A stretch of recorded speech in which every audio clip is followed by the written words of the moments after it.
எதை மறந்தாலும் அருணாச்சலனை மறவாதே மனமே. புதையல் இருக்கும் மலையது கேளு அருணாச்சலம் தானே. சிவாய நமக ஓம் சிவாய நமக.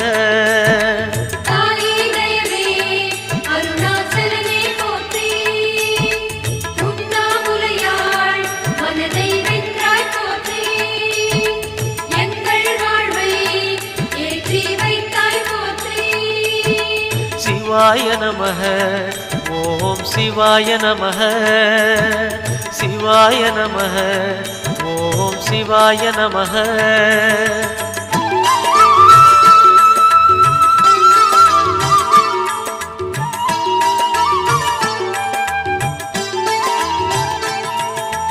அணுவுமாகி அண்டமுமான கடவுள் யார் மனமே. மலையாயிறங்கி